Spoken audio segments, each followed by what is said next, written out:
Aujourd'hui, nous voulons continuer notre sujet. On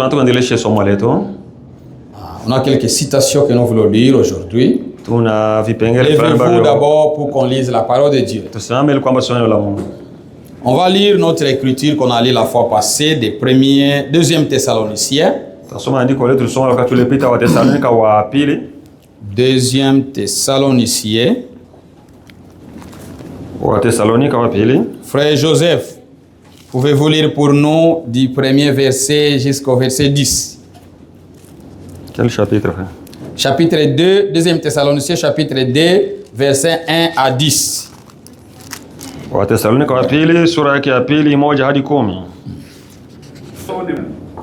Car il faut que l'apostasie soit arrivée auparavant et qu'on ait vu paraître l'homme du péché, le fils de la perdition. L'adversaire qui s'appelle tout ce qu'on appelle Dieu pour descendre dans les temples de Dieu, se proclamant lui-même Dieu. Ne vous souvenez-vous pas que je vous disais ces choses lorsque j'étais encore avec vous, lorsque j'étais encore chez vous. Et maintenant, vous savez ce qui les retient, afin qu'ils ne paraissent qu'en son temps. Car le mystère de l'iniquité agit déjà. Il faut seulement que celui qui les retient encore ait disparu. Amen. Que le Seigneur Jésus détruira par le souffle de sa bouche et qu'il anéantira par l'éclat de son avènement. L'apparition de cet impie se fera par la puissance de Satan, avec toutes sortes de miracles, de signes et de prodiges mensongers. Prions. Merci Seigneur Jésus-Christ. Nous sommes devant ta présence. Bénir Seigneur. Nous sommes devant ta présence. Nous comptons sur toi. Nous nous abandonnons entre tes mains. Que quiconque est venu ici aujourd'hui, qu'il puisse sortir ici état béni. Ouvre nos yeux. Ouvre aussi nos oreilles, afin que nous puissions voir ta grandeur et que tu puisses te révéler toi-même à nous. Reçois la gloire, reçois l'honneur au siècle des siècles, au nom de Jésus-Christ. Amen. Vous pouvez vous mettre. On lira en Swahili après. Nous sommes en train de parler sur le mystère révélé. Nous avons commencé à parler le grand mystère, c'est le mystère de la divinité. Les gens doivent connaître qu'il y a un seul Dieu. Pas 2 ou 3 dieux. Quand vous connaissez cela, et vous croyez, et vous êtes baptisés, pas au nom du Père et du Fils et du Saint-Esprit, mais au nom du Seigneur Jésus-Christ. Vous êtes sauvés. À ce moment-là, vous êtes sauvés. C'est pourquoi Jean a écrit, il y a des petits enfants. Nous sommes des dieux. Nous ici, nous sommes des enfants de Dieu. On peut avoir des manquements, mais en nous, il y a Dieu. Nous sommes saints en Christ. Nous ne sommes pas saints de nous-mêmes. Nous sommes saints en Jésus-Christ. La sainteté que Jésus a, c'est ça ce qu'il nous a revêtis. Quand nous avons crié en lui. La chose à faire, c'est seulement de croire. Quand vous croyez, il vous appelle son fils. Il vous lave. Il vous bénit. Il vous remplit de son esprit. À ce moment-là, tu es son fils. C'est pourquoi croyez à la divinité de Jésus-Christ. Ne doutez pas. Le seul vrai Dieu, c'est Jésus-Christ. Quand vous connaissez ces mystères, quand vous croyez à ces mystères, vous connaissez cela. Il faut aussi connaître l'adversaire de votre sauveur. Et savoir comment est-ce qu'il opère. Et l'ennemi de notre ennemi Notre ennemi, adui wetu, l'ennemi du Seigneur Jésus-Christ, adui wa Bwana Yesu Kristo, c'est Satan. ni shetani. Mais Ila il change, il prend des masques. sasa anakamata vifuniko. On va le démasquer aujourd'hui. Sasa leo tamtosha kifuniko. Parce qu'il y a beaucoup de termes dans la parole de Dieu Sababu kuna matamshi mengi katika neno la Mungu qui les décrivent. ambayo inamueleza. Et beaucoup de gens sont confondus Na watu wengi wanachanganyika quand on parle de cet homme-là. wakati wanazungumzia ule mtu. C'est pourquoi on a intitulé ça les mystères de l'iniquité. Ndio maana tunaita kwamba siri ya uasi. C'est-à-dire que l'iniquité, Sema uasi c'est quoi d'abord l'iniquité? ni nini kwanza uasi? L'iniquité est différente du péché. Ni tofauti na dhambi. On l'appelle encore l'homme du péché. Wanamuita tena mtu wa dhambi. Mais l'iniquité, Lakini uovu au c'est savoir la vérité, ni kujua kweli, savoir ce que tu dois faire qui est vrai, unajua kia kufanya kia kweli, et tu ne le pratiques pas. lakini hauifanyi. Si tu connais ce qui est vrai, Ukijua iliyo kweli, et tu ne le pratiques pas, hauifanyi, tu n'as pas péché, haukufanya mais dhambi, tu as commis l'iniquité. umefanya uasi. Et cet homme de l'iniquité, Na mtu wa asi, c'est-à-dire c'est quelqu'un qui connaît la vérité. sema anajua kweli, Il connaît la parole de Dieu, anajua neno la Mungu, mais il refuse de la pratiquer. anakataa kuitimiza. Il ne peut pas la pratiquer. Hawezi kuifanya. Pourquoi? Kwa nini? Lisons Jean. Some Yohana. Lisons Jean chapitre 8. Yohana 8. Jean chapitre 8. Gardons d'abord la partie là de deuxième. C'est ça notre écriture de base. Deuxième Thessaloniciens 2. Mwichunge Wathesalonike wa pili mwichunge, hii ndio andiko letu la msingi.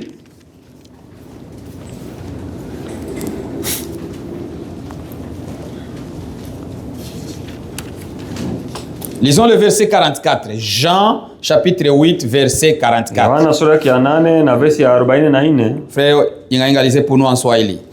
Le verset là. Ninyi ni wa baba yenu Ibilisi na tamaa za baba yenu ndizo mpendazo kuzitenda. Amen. 44. Vous avez fini? Yeye alikuwa muuaji tangu mwanzo. Wala hakusimama katika kweli. Oui. Kwa kuwa hamuna hiyo kweli ndani yake. Asemapo uongo husema yaliyo yake mwenyewe. Kwa sababu yeye ni mwongo na baba wa huo. Amen. Amen.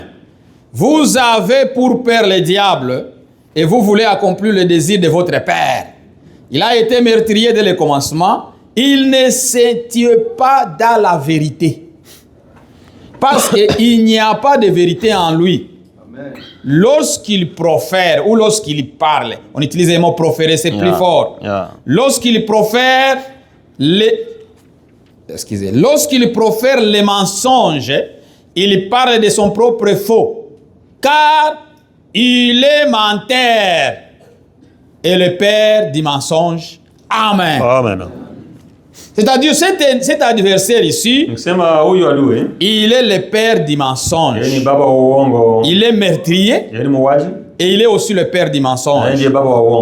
Alors, cette œuvre d'iniquité, ce mystère de l'iniquité, il est grand. C'est pourquoi la Bible nous exhorte que personne ne vous séduise d'aucune manière, pour dire qu'il y a beaucoup de séduction. Mais il ne faut pas être séduit. Un chrétien doit être vigilant. Comme le fait nous a lu l'Écriture.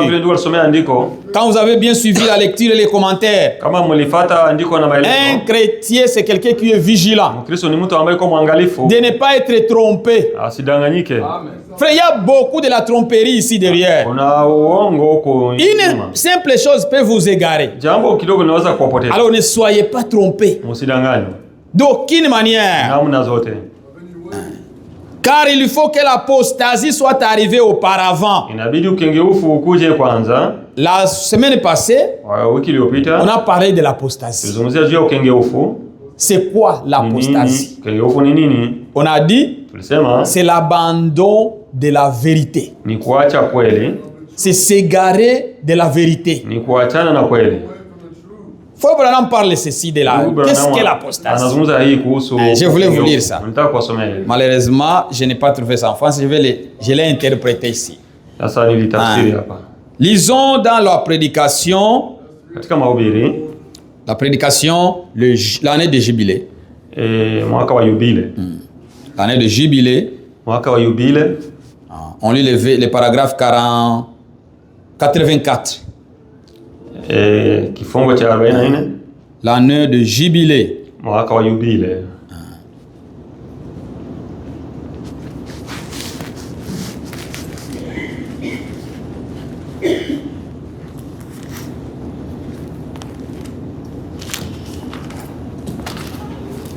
Il dit ceci au paragraphe 44. Et alors, tout ce qui n'a pas été scellé par le Saint-Esprit a reçu la marque de la bête. La marque de la bête est une marque d'apostasie. Je répète ces termes-là. La marque de la bête est une marque d'apostasie. C'est-à-dire le rejet du Saint-Esprit. Voyez-vous ce que je veux dire? C'est-à-dire que la marque de la bête, parce que cette bête a trois choses. Il a la marque, il a le nombre, et il a le nombre de son nom, et il a aussi lui-même le nom. Alors ici on nous parle de la marque de la bête. La marque de la bête c'est quoi? C'est l'apostasie. C'est l'abandon de la vérité.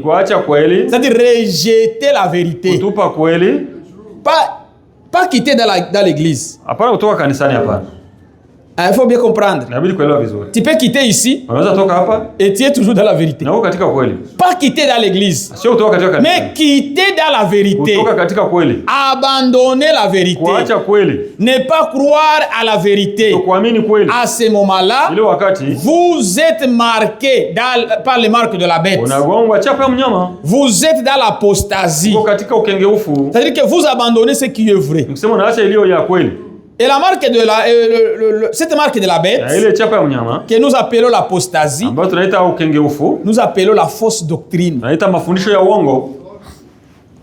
Toute chose qui est fausse est l'apostasie. Tout. Quand vous croyez quelque chose qui est faux, faites attention. Examinez toi-même pour voir si tu es encore dans la foi. Laissez-moi vous lire cette écriture. C'est dans 2 Corinthiens.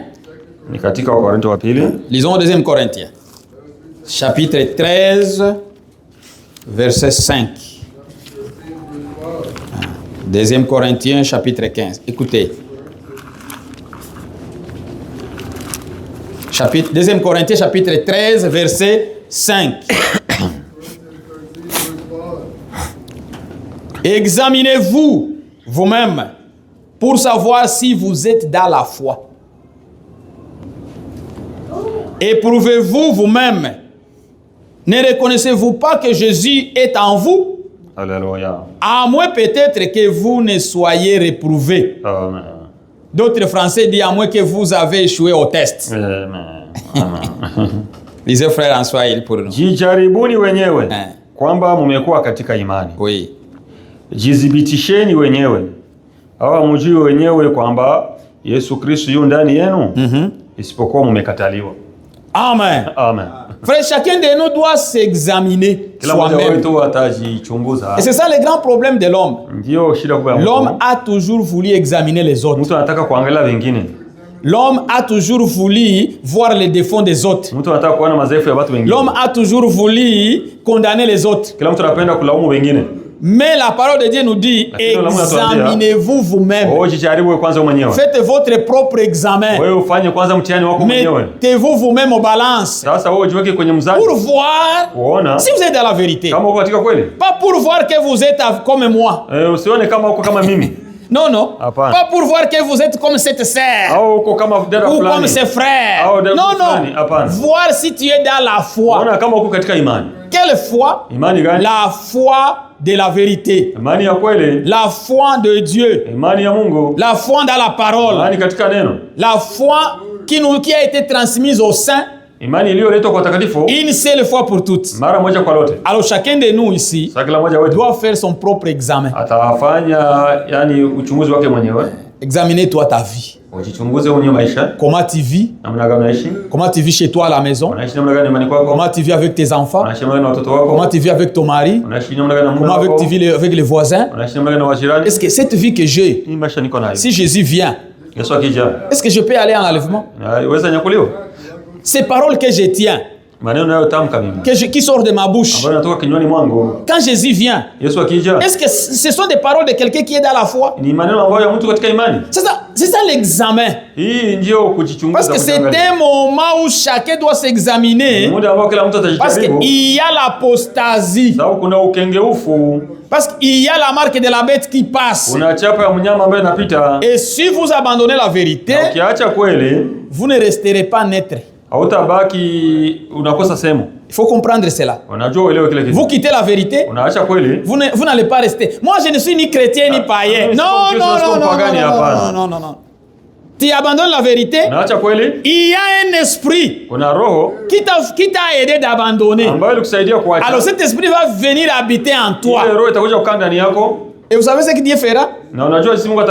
Il viendra avec un voile. Il voile tes oreilles pour que tu n'écoutes plus. Même si on peut te conseiller, tu n'écouteras plus. Même si on te dit ça, ce n'est pas bon, toi tu ne changes plus.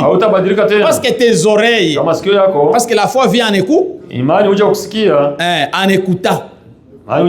C'est pourquoi dans l'Ancien Testament, l'année de jubilé, quand quelqu'un écoutait la voix et il refusait de sortir, on lui prenait, on lui trouait l'oreille pour montrer, toi, tu es scellé pour l'éternité, tu es réprouvé. Tu pars en enfer. Même s'il y aura d'autres années de jubilé, ça ne te concerne plus. C'est pourquoi mes frères, mes sœurs, évitons de tomber dans l'apostasie. Nous ici, nous devons veiller à ce que nous prêchons, que ça soit la vérité. Même si ça peut être un jour que nous avons par semaine. Mais que ces jours-là, nous nous rassurons que ce que les gens écoutent, ils ont écouté la vie de Dieu. Ils ont écouté la vérité. Et si Jésus vient le lendemain, ils sont prêts à partir. Parce qu'aujourd'hui, il y a beaucoup d'apostasie. Parce qu'il y a des fausses doctrines répandues partout. Et ces fausses doctrines-là, c'est ce que nous appelons l'apostasie. C'est pourquoi il faut éviter de tomber dans cette apostasie-là. L'apostasie, c'est l'abandon de la vérité. Quelqu'un qui rejette Jésus-Christ. Quelqu'un qui refuse d'accepter Jésus-Christ. Ce sont des faux enseignements. L'apostasie, c'est ça la coupe que la femme. Do you have that image? Send it. Il y a une femme qui est assise sur une bête. Et elle a dans sa main une coupe. Cette coupe-là, c'est la coupe de l'apostasie. C'est la coupe des faux enseignements. Cette coupe-là est remplie. Elle est remplie de quoi? Elle est remplie de faux enseignements. Elle est remplie de choses qui égarent. C'est ça ce qu'on appelle l'apostasie. L'apostasie signifie, quand vous lisez même les Frère Frank dans son livre intitulé L'Antichrist, il a dit que, avec la même pensée, que l'apostasie, c'est ça la marque de la bête. C'est-à-dire si quelqu'un rejette la vérité, il sera marqué. Parce que Dieu aussi a sa marque. C'est que nous appelons le Saint-Esprit. Alors, si tu n'as pas le Saint-Esprit, tu as l'esprit de Satan. Oui, on peut éteindre cette lumière ici. Frère, il y a les sticks là. On peut voir si ça peut Ah, vous voyez cette femme-là? Mnaona ule mwanamke? Elle est assise sur une bête. Yeye anakaa kwenye mnyama. Une bête. Huyu mnyama qui a 7 têtes. On va parler, c'est ça l'homme, hein? C'est ça l'antichrist. Ndio mkristo mwenyewe. Et la Bible nous dit, les gens sont devenus ivres. Ivres de quoi? Ivres de ces faux enseignements. Allez aujourd'hui au Pentecôte. Allez aujourd'hui à l'église catholique. Leur dire que ce que vous faites là, vous n'acceptez pas. Parce que leurs oreilles ont été déjà voilées. Alors cette coupe ici, ça c'est un or. Frère, c'est ça la fausse doctrine. Dans cette coupe ici, il y a ce qu'on appelle l'apostasie. Les faux enseignements. C'est rempli. Cette coupe ici, vous voyez c'est rouge. Quand lui Daniel l'a vu, il a dit c'est un animal, je ne sais pas comment la décrire. Quand Jean l'a vu, il a vu, j'ai vu une bête. Mais à l'enlèvement, au chapitre 12, c'est là où on nous donne la couleur de cet animal. C'est là où j'ai trouvé qu'elle est rouge. Ah, je vais vous lire ça. Parce que cette bête-là, c'est très compliqué. Toute l'apostasie, toutes les fausses doctrines, tous les enseignements qui sont faux, qui ne cadrent pas avec la révélation de la parole de Dieu, sont venus de cette bête. C'est pourquoi il faut faire attention. C'est pourquoi la deuxième partie... lisons d'abord cette femme. Écoutez la couleur. Elle a une couleur rouge. On l'appelle le dragon. Apocalypse chapitre 12.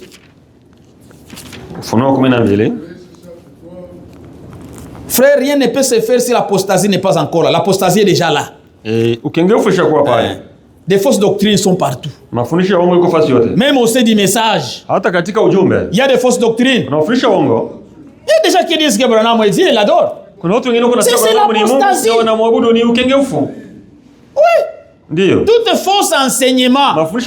Les gens qui disent que Jésus-Christ est déjà venu. Mais ça c'est quelque chose d'enseignement. C'est pourquoi Paul les a exhortés ici. Évitez que personne ne vous séduise. Que ce jour du Seigneur est déjà là. Tous ceux qui propagent les faux enseignements, ils sont sous l'influence de cette femme. Ils sont sous l'influence de la bête. Ils sont sous l'influence, ils boivent de cette coupe-là. C'est pourquoi ici nous devons veiller. Mes sœurs, veillez. Mes frères, veillez. Surtout ce qui est prêché. Rassurez-vous qu'ici nous avons la vérité. Frère, nous sommes dans la vérité. Si quelqu'un quelque part il dira que nous ne sommes pas dans la vérité, qu'il nous montre que nous sommes en erreur. Moi j'aime quelqu'un qui va se mettre ici et dire que vraiment, et gloire à Dieu, nous sommes sur l'internet. Tu peux voir si tu as quelque chose. Tu peux avoir quelque chose contre moi. Animé comme Michael, rempli de fautes. Mais dans ce que je prêche, venez nous montrer là où nous sommes en erreur. Venez. Nous faisons un défi. Je lance un défi à tous ceux qui peuvent nous écouter. Qu'il nous montre où nous sommes en erreur. Changamoto. Qu'il nous présente où nous sommes en erreur. Frère, je suis sûr.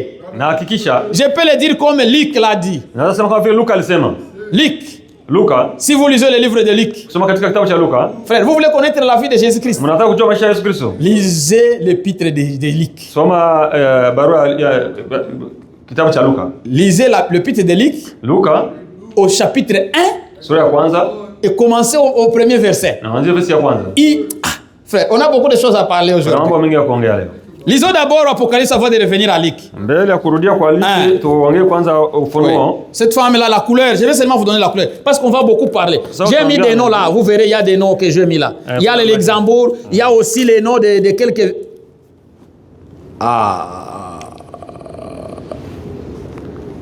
Il y a les noms de collines, I don't see them there. Ok, on va voir. Chapitre 12 d'Apocalypse.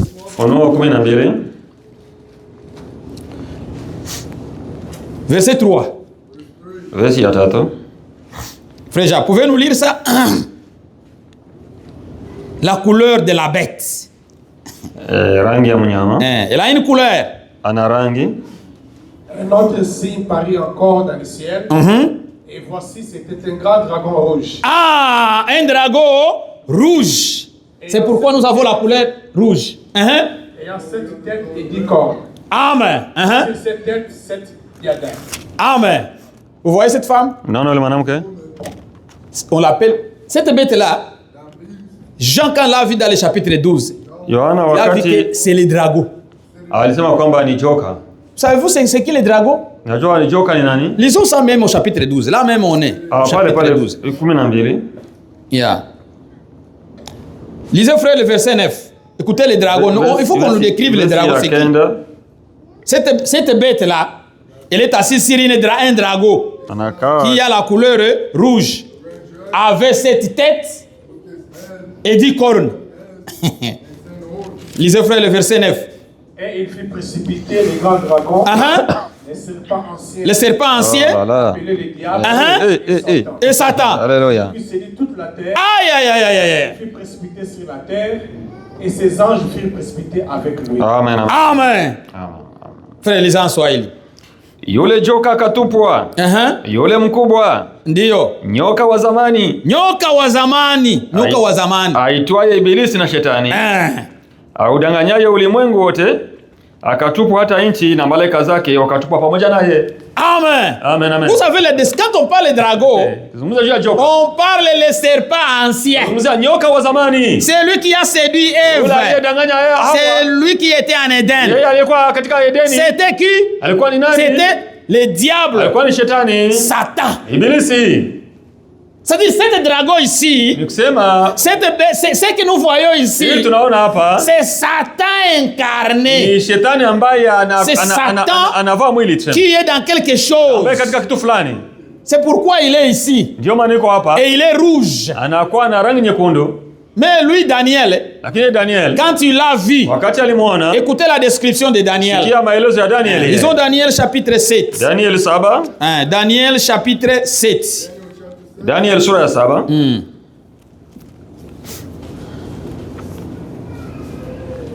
Au verset 7. Nous sommes en train de parler sur l'apostasie. Ici, on est sur le premier point. On va terminer ça tout à l'heure maintenant. L'apostasie, c'est quoi? C'est les faux enseignements. Verset 7 d'Apocalypse de Daniel 7, 7. Daniel sura 7 verset 7. Écoutez la manière dont Daniel l'a décrit. Lui, Daniel n'a pas trouvé un mot exact.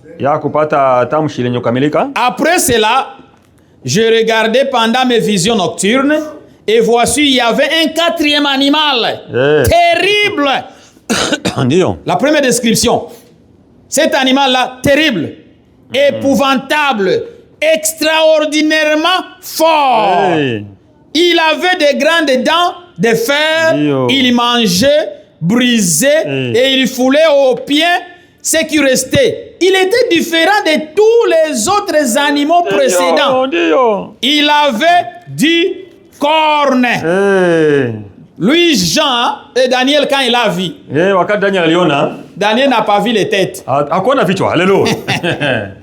Daniel, dans sa vision nocturne, il n'a pas vu les têtes, mais il a vu les cornes. Mais lui aussi, lui avait aussi vu les têtes. Parce que lui, il a vu les têtes dans les cornes. Vous comprenez ce langage-là? Lui, il a vu les têtes dans les cornes. Qu'est-ce que ça veut dire?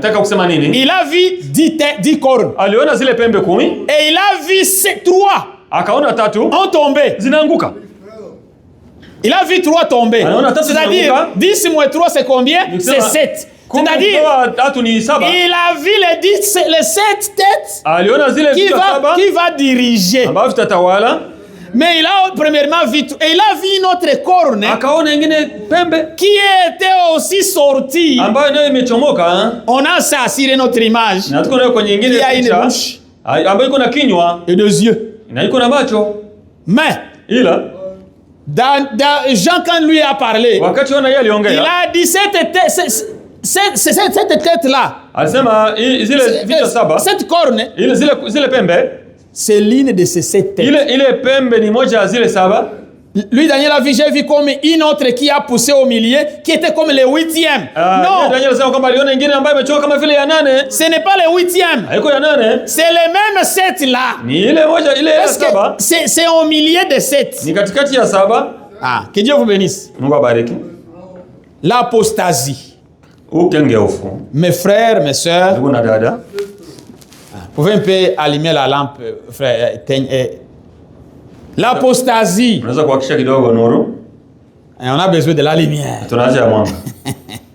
L'apostasie, Ukengeufu c'est tout faux enseignement. ni kila mafundisho ya uongo. Tout ce qui est faux Chote kia uongo vient du diable. inatoka kwa ibilisi. Avant que l'antichrist lui-même se manifeste, Kabla Pilatus mwenyewe hajazidi. la Bible nous dit d'abord l'apostasie doit précéder. Kwanza ukengeufu utatangulia. C'est-à-dire il doit y avoir des faux enseignements. Kwanza utakuwa mafundisho ya uongo. C'est pourquoi nous voulons nous rassurer que nous sommes dans la vérité. Tutahakikisha kwamba tuko katika kweli. Et c'est le devoir de chacun de vous Ni kazi ya kila de mmoja wetu veiller que nous sommes dans la vérité. ukesha ikuwa kama tuko katika kweli. Ce n'est pas que moi je le dis, Si kwa sababu mimi naisema, mais que vous-même vous sondez les Écritures. mchunguze maandiko. Soyez comme les gens de Béret. Wewe kama watu wa Beroya, On sonde les Écritures chunguza maandiko chaque jour kila siku pour voir kuangalia si c'est que Paul les kama prêchait. kenye Paulo alikuwa anahubiri. Frère, si les gens pouvaient sonder ce que Paul prêchait, Kama watu wangechunguza kenye Paulo alikuwa anahubiri, un expert architecte de Dieu, yeye ambaye ni fundi stadi wa Mungu, à combien plus forte raison moi, mara ngapi mimi qui n'ai même rien. ambaye sina kitu. C'est pourquoi on va veiller sur cela. Kama utakesha kwa ajili ya Et hili, il faut veiller sur ce que vous écoutez. inabidi kukesha kwa kila ambacho Ah, c'est unasikia. quoi, ici nous sommes dans la vérité. Hapo tuko katika kweli. Laissez-moi ouvrir Luc. Tutasomea Luka. Lisons Luc un peu, chapitre 1. Écoutez.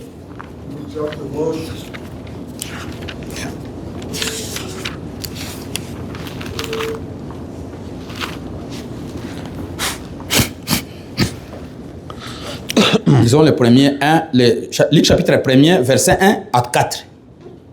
Luka sura ya kwanza verse ya kwanza hadi ya 4. Ce livre de Luc a été rédigé à une seule personne. Hii imeandikiwa mtu mmoja. Ça a été rédigé à moi. Imeniandikiwa mimi. Amen. C'est à moi qu'on a rédigé cette Mimi lettre. waliandikia hii barua. Et la lettre des Actes des Apôtres, Na kitabu cha tous ces deux Matendo lettres-là m'ont été rédigées. na hizi barua zote ziliandikwa Ça m'appartient. Zini zangu mimi. Écoutez, Sikia. plusieurs ayant entrepris de composer des récits des événements qui se sont accomplis parmi nous, suivant ce que nous ont transmis ceux qui ont été des témoins oculaires, des ministres de la parole, il m'a aussi semblé beau, après avoir fait des recherches exactes sur toutes ces choses depuis leur origine, de te les exposer par écrit d'une manière suivie, excellent Théophile, afin que tu reconnaisses la certitude des enseignements que tu as reçus. Amen. Lisez, frère. Kwa kuwa watu wengi wametia mikono kutunga kwa taratibu habari za mambo yale yaliyotimizwa katikati yetu, kama walivyotuhadisia wale waliokuwa mashahidi wenye kuyaona na watumishi wa lile neno tokea mwanzo. Nimeona vema mimi nami, kwa kuwa nimejitafutia ushahidi wa mambo hayo yote tangu mwanzo, kukuandikia kwa taratibu, Teofilo mtukufu, upate kujua hakika ya mambo yote uliyofundishwa. Amen. Amen. Nous voulons des témoins. Tunataka mashahidi. Des témoins oculaires. Mashahidi wa wenyewe waliona. Luc en écrivant, Luka kwa kuandika, Luc n'était pas avec Jésus. Hakukuwa pamoja na Yesu. Non, non. Hapana. Luc n'a pas vu Jésus. Yeye Luka hakumwona Yesu. Et c'est Luc qui a fait de grands détails. Na yeye ndiye alifanya machambuzi makubwa ya maisha ya Yesu. Matthieu, Matayo, et Marc, Marco et Jean. na Yohana. Ils ne nous ont même pas dit la naissance de Jean Baptiste. Hawakutuonyesha hata kuzaliwa kwa Yohana Baptiste. Mais si vous lisez ici, c'est pourquoi il a dit j'ai fait des recherches. Asema nilifanya kabisa upelelezi pour me rassurer kuhakikisha que ce qui a été fait est vrai. Kwamba kile kilifanyika ni kweli. Pour que tu aies une certitude des enseignements que tu as reçus. Frère, moi qui ai grandi dans des dénominations, quand moi j'ai rencontré les messages, j'ai prié. Dieu m'a aidé. J'ai eu de bons prédicateurs. Même s'ils me prêchaient, j'ai parté aussi vérifier les Écritures pour me rassurer que c'est ça est vrai. Quand on nous parlait de Frère Branham, je devrais vérifier. Parce qu'on ne peut pas soutenir quelque chose parce que telle personne l'a dit. Non. Il faut que toi-même tu sois sûr que ce que tu as cru, c'est la vérité. On a connu des tendances. Ceux qui venaient avec les tonnerres, on les a rencontrés.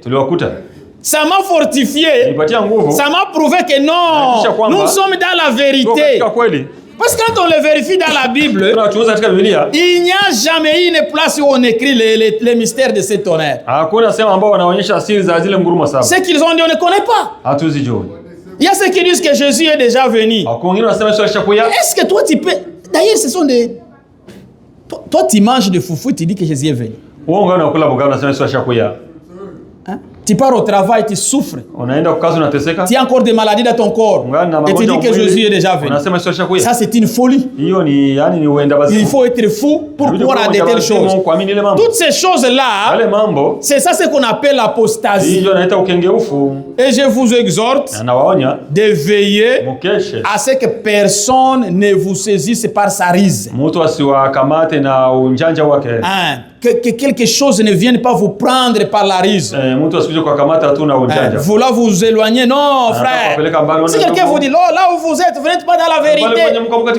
Dites-lui, montrez-nous où nous sommes dans l'erreur. Qu'il nous montre un sujet. On est des humains. On connaît en partie. Sylvie nous le montrait. Nous allons nous aligner à la vérité. Parce que nous sommes les enfants de Jésus-Christ. Dieu est notre Père. Alors s'il nous le montre, on va s'aligner. Si Paul venait ici, il allait me donner la main d'association. Il allait nous donner vous tous. Il allait vous dire, vous êtes dans la vérité. C'est ça, il faut éviter l'apostasie, c'est méchant. Le deuxième point, c'est les antichrists. Les antichrists. Il y en a beaucoup. Il y a l'antichrist et les antichrists. Les antichrists, c'est qui? Lisons Jean. Lisons Jean. 1er Jean. Lisons 1er Jean.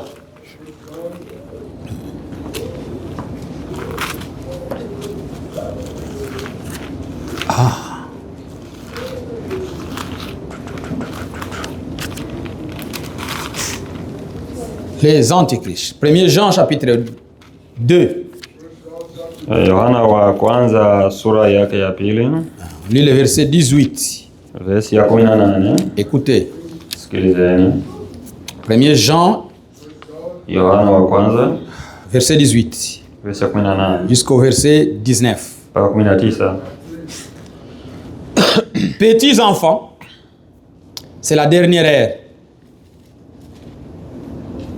Nous sommes dans la dernière ère. Petits enfants, c'est la dernière ère. Comme vous l'avez appris, qu'un antichrist vient. Il y a maintenant plusieurs antichrists. Par là, nous connaissons que nous sommes la dernière ère. Amen, amen, amen. Ah, lisez frère. Watoto, ni wakati wa mwisho. Na kama vile mlivyosikia kwamba mpinga Kristo yuaja.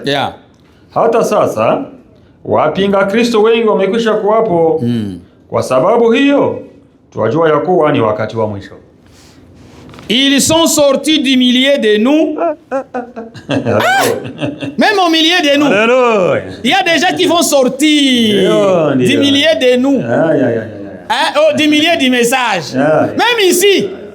Ils peuvent sortir des anti. Ici, ils sortent du milieu de nous. Propageant les mensonges. Ils sont sortis. Ils sont sortis du milieu de nous, mais ils n'étaient pas des nôtres. Car s'ils étaient des nôtres, ils seraient demeurés avec nous. Alléluia. Mais cela est arrivé afin qu'il fût manifesté que tous ne sont pas des nôtres. Amen. Amen. Amen. Amen. Amen. La parole de Dieu est très claire. Walitoka kwetu. Ni jambo nzuri sana. Lakini hawakukuwa wa kwetu. Maana kama wangalikuwa wa kwetu, wangalikaa pamoja nasi. Lakini walitoka ili wafunuliwe kwamba si wote walio wa kwetu. Amen. Amen, amen. Amen. Très profond. Frère, faites attention avec les antichrists. Premièrement, il faut savoir, il doit être au milieu de nous. Ils étaient au milieu de nous. Mais ils sont sortis. Vous voyez les divisions que nous avons aujourd'hui dans les messages. Et tous se réclament du message. Tous se réclament les messages. Ils connaissent les messagers. Ils croient à l'enseignant. Mais regardez où ils vont. Frère, faites attention de ne pas être parmi les gens qui est parmi les antichrists. Parce que ces antichrists ici, en premier, ce sont des prédicateurs qui prêchent les mensonges. Ça c'est un. Tout prédicateur qui prêche les mensonges, c'est un antichrist. Parce qu'antichrist signifie contre-parole. Qui s'oppose à la parole. Qui est contraire à la vérité. Peu importe où tu es. Tu peux être ici. Si tu es contre la vérité et tu veux propager ces mensonges-là, tu es l'antichrist. Les antichrists, premièrement, ce sont tous les prédicateurs qui prêchent les mensonges. Quiconque ne peut pas prêcher la vérité et qui ne peut pas être prouvé par la Bible, tu es un antichrist. Tout enseignement doit être accepté par la Bible. Tout statement que quelqu'un peut prononcer, il faut qu'on se rassure qu'on a ça dans la parole de Dieu. Si c'est contraire à ces livres, ça, rejeté. La Bible nous dit, ne les recevez même pas chez vous. Quelqu'un qui propose les mensonges, même dans ta maison, là c'est plus fort. Généralement, un frère. Parce que les uns, ils sont sortis de chez nous. Il y a des frères, quand vous sortez, évitez de parler de beaucoup de choses. Il faut éviter. Parce que vous risquez de tomber dans la mauvaise partie. Toute personne qui propage les mensonges, c'est un antichrist. Son père, c'est Satan. Tu mens à ton frère, tu mens à ta sœur, tu es menteur dans ta maison, tu es en train de mentir à ta femme, à ton mari, à tes enfants, tu es un antichrist. C'est beaucoup en détail. Et pourquoi il faut éviter les mensonges? Parce que quiconque prêche les mensonges, ou qui se tue dans les mensonges, ou qui parle quelque chose qui n'est pas correct, il est sous l'influence de l'esprit antichrist. Il faut comprendre cela. C'est ça les antichrists. Les antichrists, ce sont toutes les églises qui prêchent les mensonges. Ici. Les antichrists. Mpinga Kristo. Tout ce qu'ils prêchent là, Wote wanahubiri pale. on a lu la semaine passée, Tulisoma wakati uliopita. quiconque dise que quelqu'un ne doit pas se marier, Yote anayesema kwamba mtu asiowe c'est un antichrist. ni mpinga Kristo. J'ai un ami au travail, Na rafiki kazini. il m'a parlé, on a parlé sur la parole de Dieu, Tulizungumza kuhusu neno la Mungu. et à la fin il m'a dit, Amusha ananiambia, ah, moi dans notre église, sisi katika kanisa yetu, nos femmes sont des bons prédicateurs. wanawake ni wahubiri wazuri. J'ai dit, frère, tu as mal conjugué. Sema ulitamka mbaya. Il faut trouver on parlait même en français. Ulikuwa tunaongea katika Kifaransa. J'ai dit, mais toi tu dis des femmes qui? Ulisema wanawake, Tu dois dire des femmes prédicatrices. utasema wahubiri wanawake. Non, le mot existe. Alors, si ce mot n'existe pas, Kama ile neno haiko. il ne faut pas l'inventer. Usitengeneze. J'ai dit, ces églises-là, Ile makanisa ile. ce sont des églises de démons. Makanisa Et ces prédicateurs qui soutiennent de tels enseignements, wale mafundisho. ce sont des antéchrists. Wapinga Kristo. Parce qu'ils prêchent quelque chose qui est contre Christ. Sawa wanahubiri tofauti na Kristo. Ils soutiennent quelque chose que Christ n'a pas ordonné. Wanashikilia kitu ambacho Kristo hakuamuru. Tout enseignement Kila fundisho qui est contraire à la parole de Dieu, tofauti na neno la Mungu. et si vous la soutenez, Na ukishikilia, vous la prêchez, unaihubiri, vous la pratiquez, unaitenda, vous êtes un antichrist. wewe ni mpinga Kristo. Les antichrists, Mpinga Kristo. c'est toutes les églises Makanisa yote qui enseignent les mensonges. wala wahubiri uongo. On les appelle encore Anawaita tena la prostituée, les filles de la prostituée. mabinti wa kahaba. Là, on va lire. Pale utasoma. Lisons parce on va partir un peu rapidement. Sasa utaenda haraka. Apocalypse chapitre 17. Wa Ufunuo 17. Écoutez, Apocalypse chapitre 17. Ufunuo 17.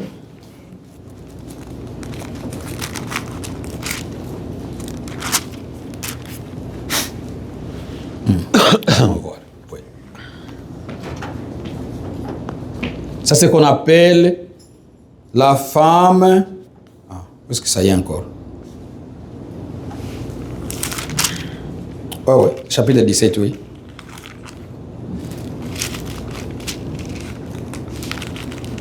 Verset 2. Frère, j'ai lisé pour nous le verset 2, pour gagner le temps. Verset ya pili.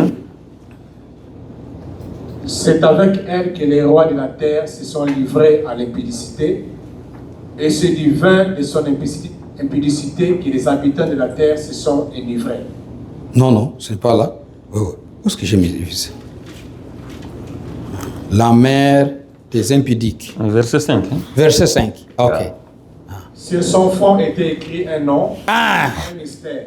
Ah! Babylone la grande. Babylone la grande. La mère des impudiques et des abominations de la terre. Amen. Amen. Frère, Dogo. cette bête, Huyu mnyama c'est vraiment une image très compliquée. ni picha ambayo ya kuchanganya. C'est un mystère. Ni siri. Babylone, Babiloni la grande. mkuu. La mère. Mama. C'est-à-dire qu'elle a des filles, Sema ana mabinti, elle a des enfants. ana watoto. Et ce ne sont pas des garçons. Iko wavulana. Ce sont des filles. Nao ni wabinti. Parce que la femme représente l'église. Sababu mwanamke anamaanisha kanisa. Et elle a des enfants. Ana watoto. Et ces enfants-là, ces filles-là, Wale mabinti c'est toutes les églises-là qui ne prêchent pas la vérité, ni ile makanisa ambayo hahubiri qui kweli. ne croient pas à la saine doctrine, Ambayo haamini mafundisho ya kweli. qui ne prêchent pas la parole divine, Ambayo hahubiri neno la l'évangile éternel. Injili ya milele. Tous ceux qui n'ont pas ça, Wale wote ambao wako na toutes ces ile. églises-là, Wale makanisa yote on les appelle wanaitwa les antéchrists. wapinga Kristo. Parce qu'ils enseignent quelque chose qui est contraire à Christ. Sababu wanahubiri tofauti na Kristo. Ils ont la doctrine. Wanafundisho. On l'appelle la doctrine des démons. Mafundisho ya mapepo. C'est ce qu'on a lu ça la fois passée. Ndio vile tusoma wakati uliopita. Ils ont la... Relisons ça. Turudie tena kusoma. C'est ça ce qu'on appelle les antichrists. Ndio inaitwa wapinga Kristo. 1 Corinthiens chapitre 4. On a lu ça la semaine passée. 1 Corinthiens chapitre 4.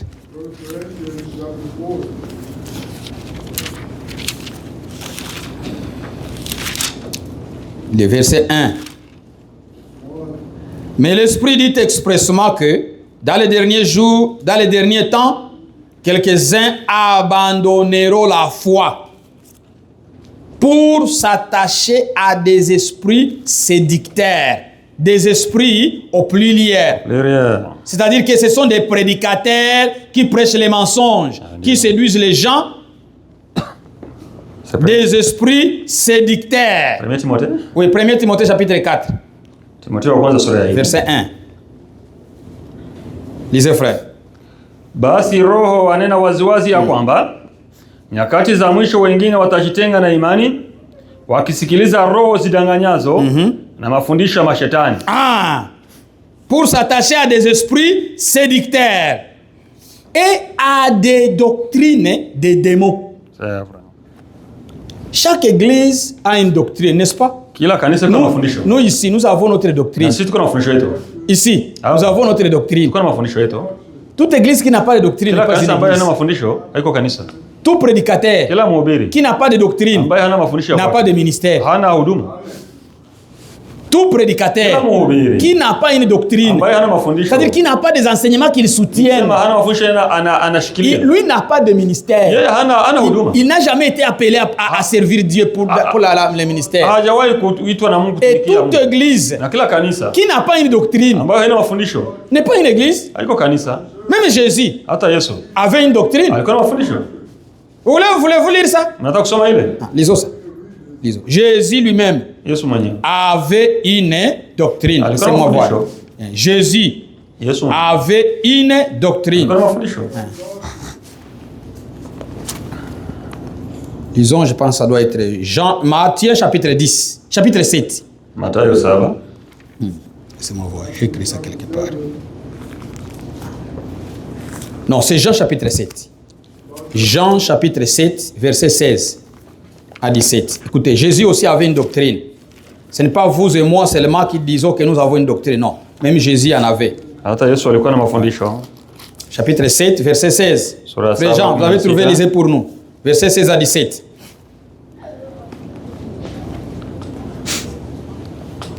Jésus leur répondit, ma doctrine n'est pas de moi, mais de celui qui m'a envoyé. Si quelqu'un veut faire sa volonté, il connaîtra si ma doctrine est de Dieu ou si je parle de mon chef. Amen. Lisez en Swahili. Basi Yesu akawajibu akasema, mafunzo yangu si yangu mimi, ila ni yake yeye aliyenipeleka. Mtu akipenda kuyatenda mapenzi yake, atajua habari ya yale mafunzo, kwamba yatoka kwa Mungu au kwamba mimi nanena kwa nafsi yangu tu. Amen. Amen. Jésus avait sa doctrine. Il ne venait pas n'importe comment, non. Tout prédicateur doit nous prêcher sa doctrine. C'est que moi je vous prêche ici. C'est ce que je crois. C'est ce que je soutiens. Et c'est ce que je suis. Jugez-moi sur ce que je suis en train de vous parler, c'est ça. C'est ça que je crois. Je ne crois pas que Jésus est déjà venu. Je ne crois pas au baptême du Père, Fils et Saint-Esprit. Je crois au baptême au nom du Père, du Fils et du Saint-Esprit dans le nom du Seigneur Jésus-Christ.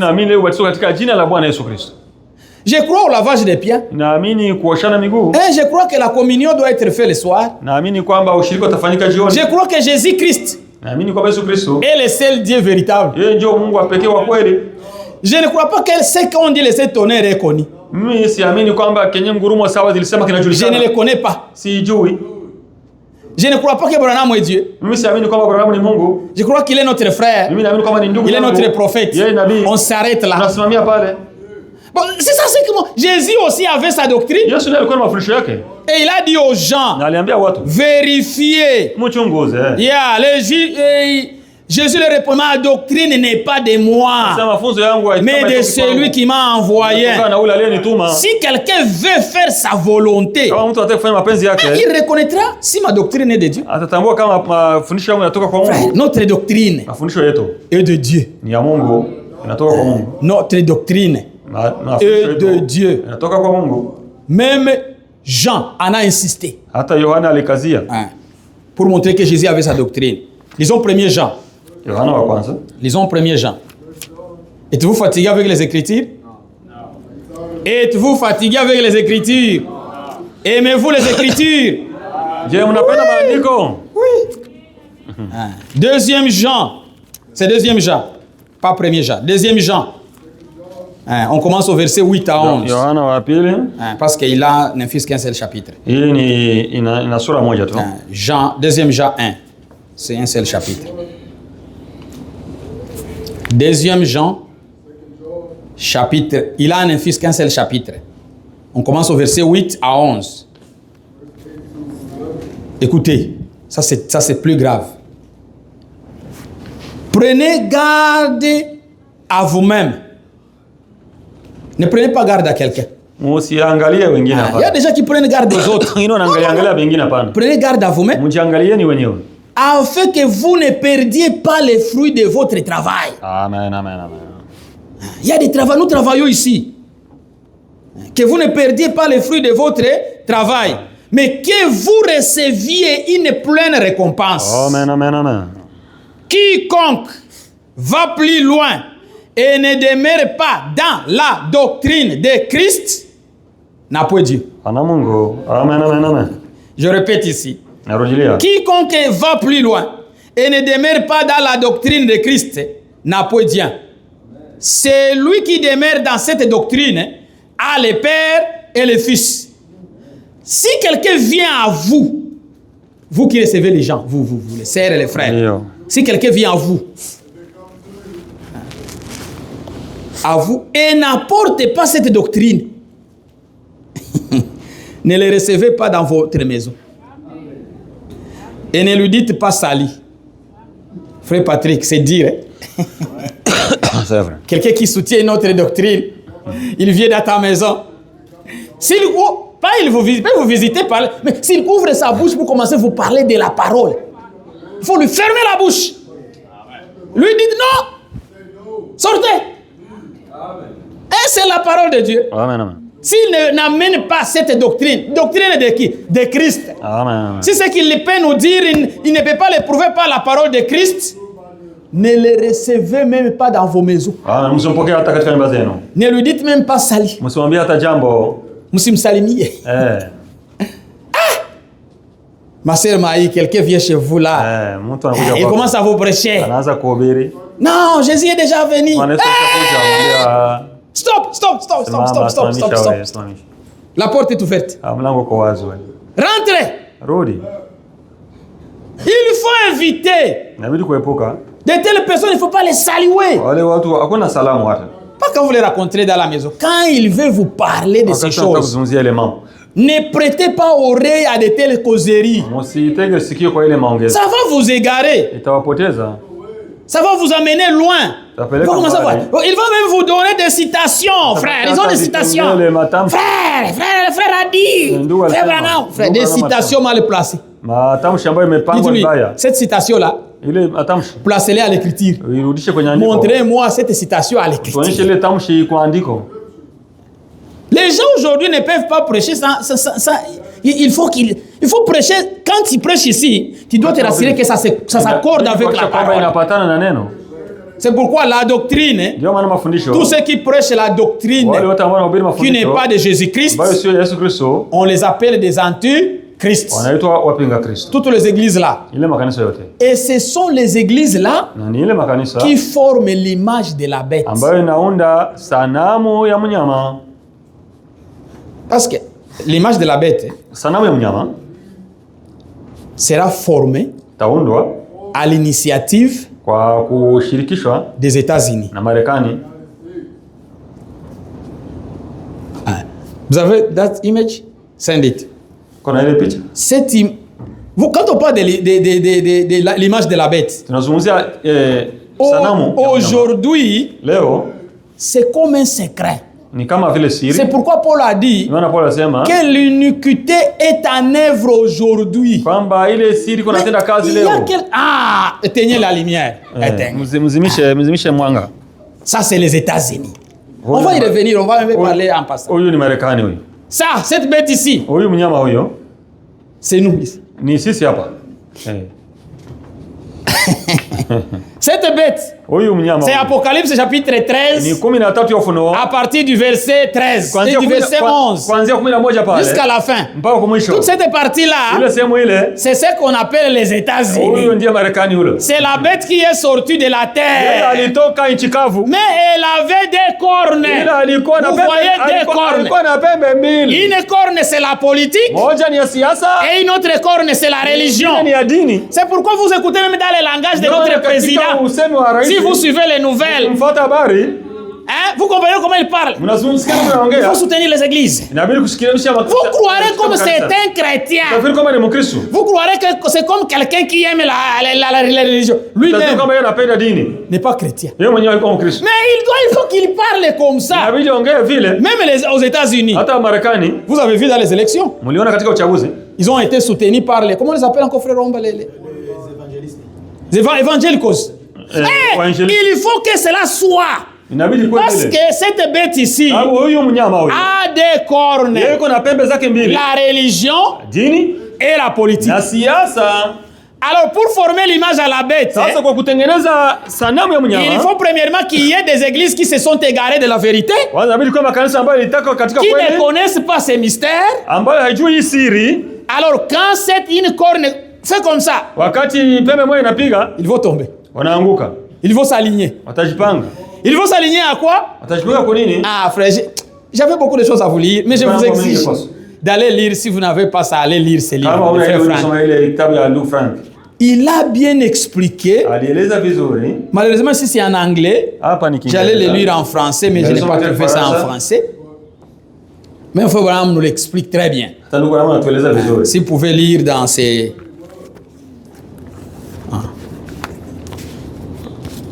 Nous avons la marque de la bête. La prédication, marque de la bête. Prêché le 15 juillet 1956. Juillet.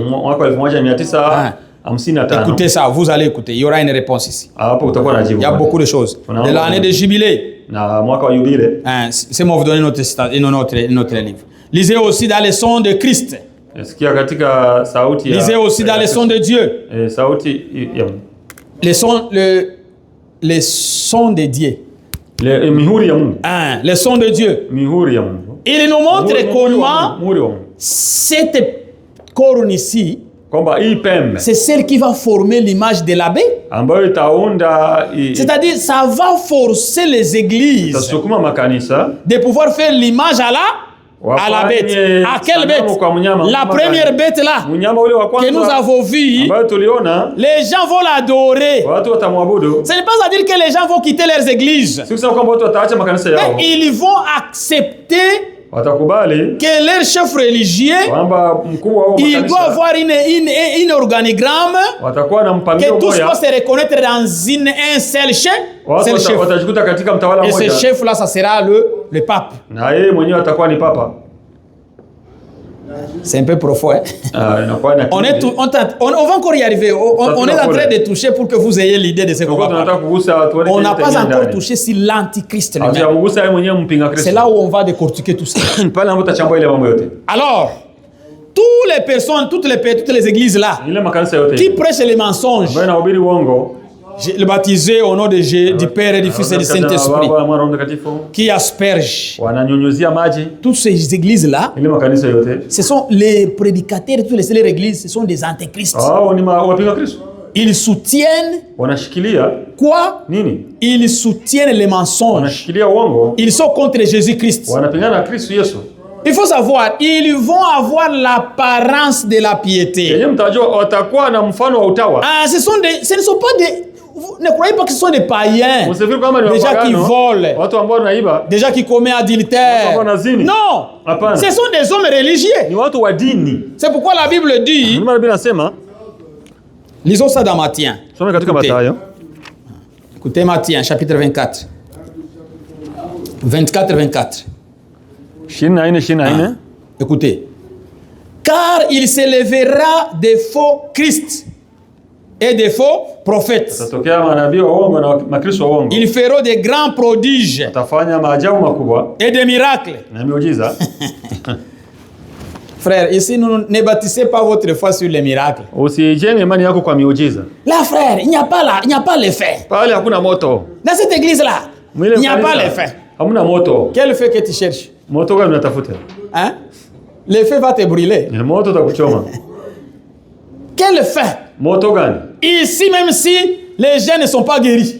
Nous prions pour toi tu meurs. Tu n'es pas guéri. On prie, tu as des problèmes, ça ne se termine pas. Nous, notre foi n'est pas basée sur les miracles. Notre foi est basée sur le premier et le grand miracle. C'est le salut de l'âme. Parfois les gens disent il n'y a pas de miracles. Il y a des miracles, frère. Si on demandait, frère, est-ce qu'on était comme ça? Non, c'est ça le miracle. Nous baptisons les gens. Il y a des gens qui croient. Quel autre miracle que vous cherchez? Le plus grand miracle dans la vie d'un chrétien, c'est quand son âme est sauvée. C'est quand tu es rempli du Saint-Esprit. C'est le plus grand miracle que Dieu peut faire parmi nous. On peut prier pour toi que tu es malade aujourd'hui. Tu es guéri aujourd'hui. Le lendemain, tu tombes malade. N'est-ce pas? On peut prier pour toi aujourd'hui. Tu n'as pas de travail. Dieu te donne le travail. Le lendemain, tu es sans travail. Quel miracle que vous cherchez? Le grand miracle que nous avons, c'est de vivre dans la paix. Frère, vivre dans la paix, c'est un grand miracle. Vivre dans l'amour.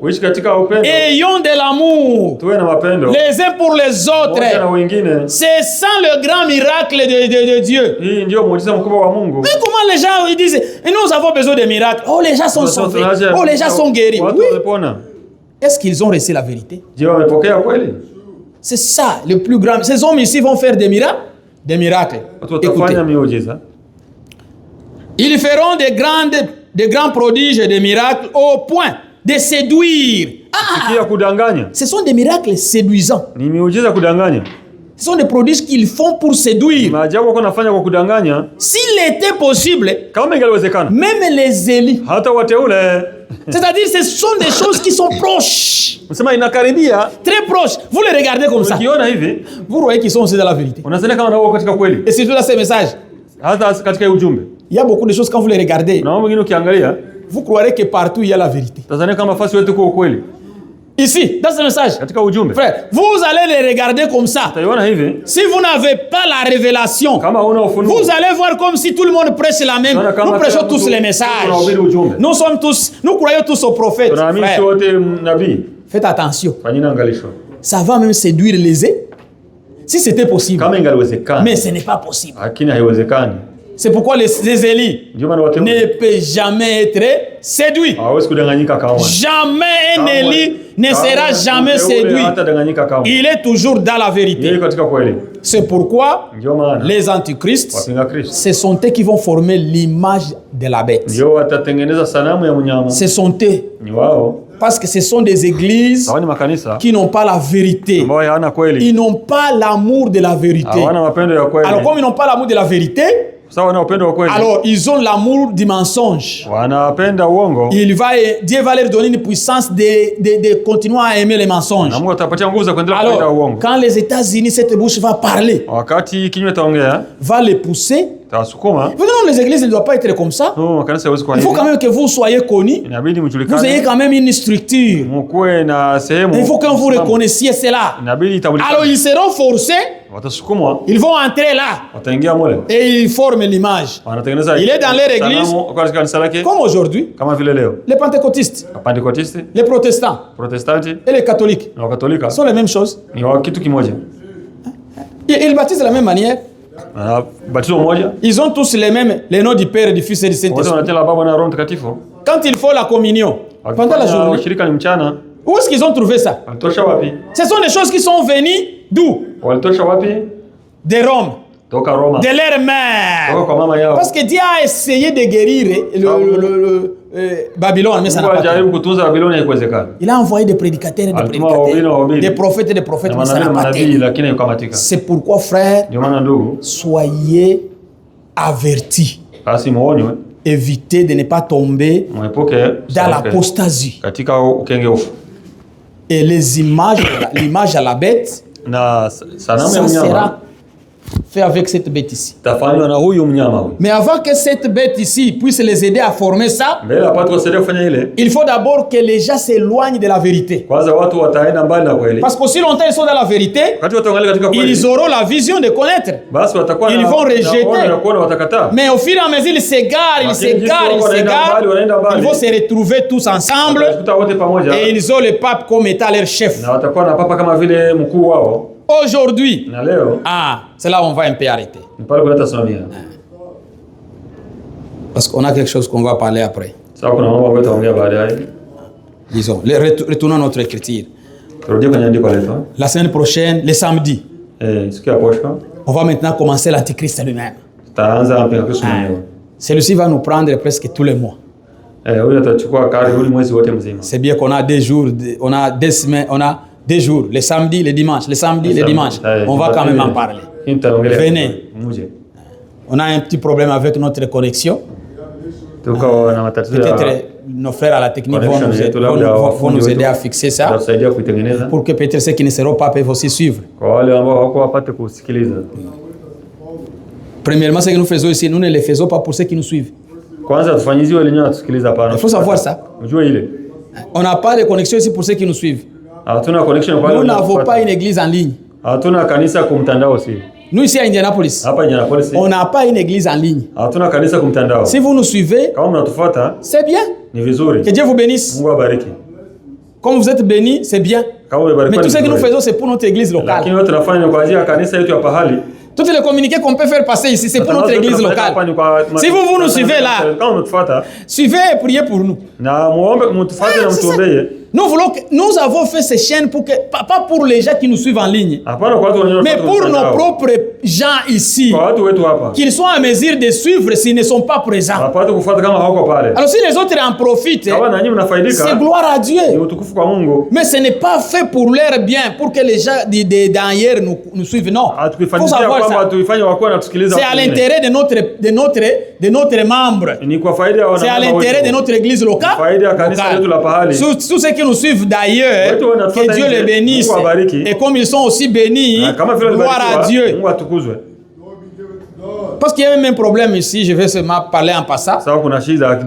Il y a une église qui dit, vous avez beaucoup de abonnés.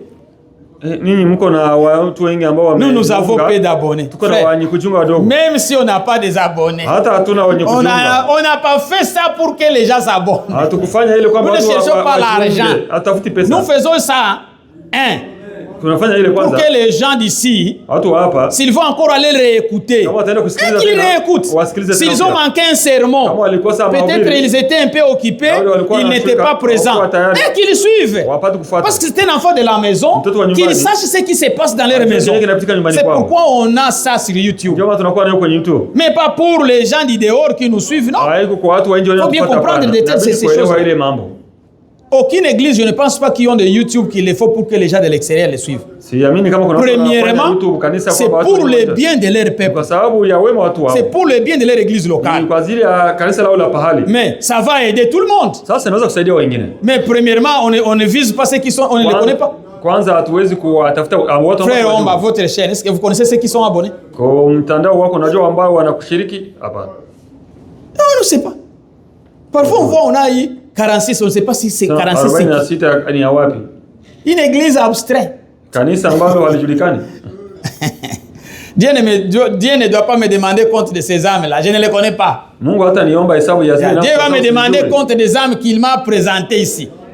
Qui sont là. Pas avec des âmes qui sont en ligne. Je ne les connais pas. Je ne suis pas responsable de ces âmes-là. C'est pourquoi si vous avez votre église en ligne, vous saurez qui est votre conducteur, qui va rendre compte de ton âme. Parce que chaque âme, il y a quelqu'un qui doit rendre compte de cette âme. Il faut savoir ça. Moi, je rendrai compte de ces âmes ici. Que je vois.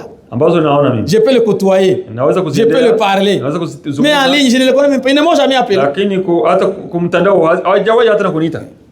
Il faut savoir ça, que Dieu vous bénisse. Ouais. Terminons par cette écriture. Retournons là où on était, deuxième Thessaloniciens. On va s'arrêter ici. On va continuer avec l'Antichrist. Tutamalizia hapa, taendelea na mpinga Kristo.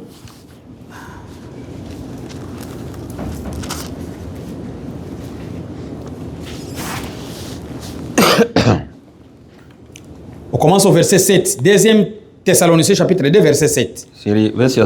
Car le mystère de l'iniquité agit maintenant, agit déjà. Il faut seulement que celui qui le retient encore ait disparu. Et alors paraîtra l'impie que le Seigneur Jésus détruira par le souffle de sa bouche et qu'il anéantira par l'éclat de son avènement. Maana ile siri ya kuasi hivi sasa inatenda kazi, lakini yuko wazuiaye sasa hata atakapoondolewa. Hapo ndipo atakafunuliwa yule asi ambaye Bwana Yesu imefika mbali. Hapo. Yeah. Verset 10. Verset 8. Hapo ndipo atakapofunuliwa yule asi ambaye Bwana Yesu atamua kwa pumzi ya kinywa chake na kumwangamiza kwa ufunuo wa kuwapo kwake. Amen. Amen. L'Antichrist, pinga Kristo, l'homme de l'iniquité, mtu wa uasi, agit maintenant. Anatenda kazi sasa. Mais il est en train d'agir en secret. Iko anatenda katika siri. Parce qu'il y a quelque chose qui l'empêche. Sababu kuna kitu kinamzuia qu'il ne soit pas ouvertement révélé. Apate kufunuliwa. C'est pourquoi on a divisé ça. L'apostasie, les antichrists, wapinga Kristo, l'antichrist, mpinga Kristo, et ce qui empêche. Na kile kinazuia. On parle d'abord de ce qui empêche. Tunazungumzia kwanza kile kinazuia. Qui empêche que l'antichrist ne soit pas vu ouvertement? Nini nazuia mpinga Kristo asionekane wazi? Les gens aujourd'hui on peut parler d'antichrist mais il faut seulement nous le connaissons parce que Dieu nous l'a révélé. C'est pourquoi c'est pour cette raison que Dieu avait envoyé frère Branham. Il lui a envoyé pour que nous connaissions l'antichrist. C'est ça la raison. Pour que nous connaissions comment marcher. Pour que nous savions qui est l'ennemi. Mais alors il y a quelque chose qui empêche qu'il ne soit pas vu ouvertement. Qu'on ne le voie pas, qu'on dise lui, c'est celui-là. C'est quoi? C'est le Saint-Esprit qui est en train encore d'agir en vous et à moi. C'est-à-dire que le Saint-Esprit, pendant qu'il est encore sur terre, parmi les gentils, là, il ne peut pas s'ouvrir ouvertement. C'est pourquoi il faut que cette écriture s'accomplisse. Il faut que cette écriture s'accomplisse. Apocalypse 12. Le verset 1.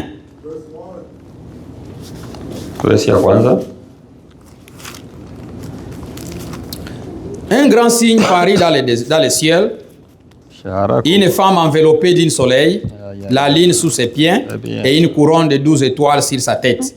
Elle était enceinte et elle criait, étant en travail et dans les douleurs d'enfantement. On va sauter. On a déjà lu le 3e verset. On saute un peu. Le verset 5. Elle enfanta un fils qui doit paître toutes les nations avec une verge de fer. Et son enfant fit enlever. Alléluia. Enlever où? Vers Dieu et vers son trône.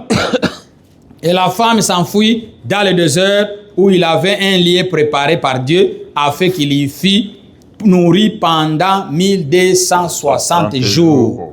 Amen. Amen, amen, amen. Ici, il faut que le Saint-Esprit termine avec l'épouse. Pendant que vous êtes encore ici. C'est pourquoi quand quelqu'un vous dit que Jésus est déjà venu, l'Antichrist sera ouvert. On le verra ouvertement. Il va s'exposer. Mais il y a ce qui l'empêche. C'est quoi? C'est le Saint-Esprit qui est en train d'œuvrer avec l'épouse. Pendant que l'épouse est encore sur terre, l'Antichrist ne sera pas ouvertement comme ça. Les gens qui vont le connaître, c'est seulement ceux-là qui ont la révélation de Jésus-Christ. Ceux-là qui ont reçu le messager de leur temps et ont reçu le message, ce sont seulement ceux-là qui connaîtront qui est l'Antichrist. Parce que l'Église est encore sur terre. L'épouse de Jésus-Christ. Pendant que Mike est encore ici, Jésus n'est pas encore venu nous prendre, vous les sœurs, les frères, vous êtes encore là. Nous sommes ici. Il ne va pas œuvrer ouvertement. Il y a ce qui l'empêche. C'est quoi? C'est le Saint-Esprit dans l'épouse.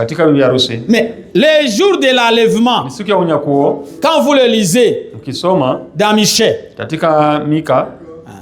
on lit ça et on prie. Michée chapitre 5, verset 2. Michée chapitre 5, verset 2.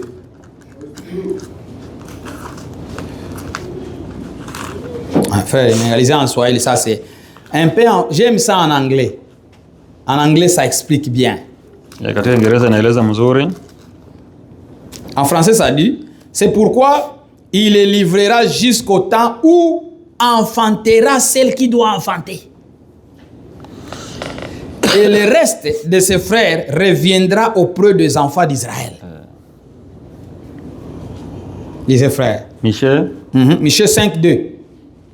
Donc je ne sais pas si chez vous ça doit être D.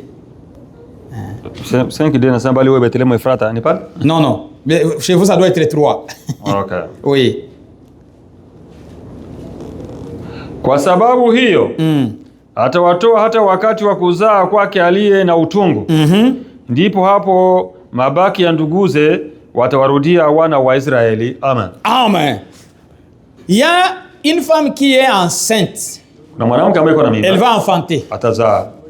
Dieu va retourner en Israël jusqu'à ce que celui qui enfante. C'est-à-dire jusqu'à présent, Jésus, le Saint-Esprit, est encore au milieu de nous. C'est nous qui empêchons que l'Antichrist ne soit grandement ouvert, que tout le monde le connaisse. Quand l'enlèvement aura lieu, parce que c'est ça ce qui empêchait. Quand nous montons dans la gloire, il y aura une guerre dans le ciel. L'ange Michael, qui est le commandant de l'armée de Dieu, va descendre, va combattre contre Lucifer et ses anges. Nous montons, on les pousse par terre. Pour dire que Satan aujourd'hui, il vient seulement à la terre pour visiter. Mais sa place, c'est encore dans les airs. C'est pourquoi il peut même aller dans des réunions de Dieu. Quand Dieu a une réunion, il se présente. Et on l'a vu quand Michée l'a vu. Michée, oui. Le prophète l'a vu. Dieu s'assied sur son trône. Un esprit des mensonges est venu. Qui est l'esprit des mensonges? C'est Satan. Il s'est présenté dans sa réunion. Mais les jours de l'enlèvement, sa place au ciel sera supprimée. Alors il sera totalement à 100% sur terre. À ce moment-là, il va aller saisir. Il va s'incarner dans la bête. Et il va se manifester. C'est à ce moment-là. C'est lui qui empêche. C'est vous et moi. Le Saint-Esprit est encore en nous. Le Saint-Esprit fait que tu sois baptisé aujourd'hui, Saint-Esprit. Que tu sois scellé du Saint-Esprit. Acceptez Jésus-Christ aujourd'hui et recevez-lui et il va vous donner son esprit. Pendant que l'Esprit est encore en train d'œuvrer au milieu des nations, l'Antichrist, pour le connaître, il faut une révélation. Mais il est en train d'œuvrer en secret. Que Dieu vous bénisse. Alors, le samedi,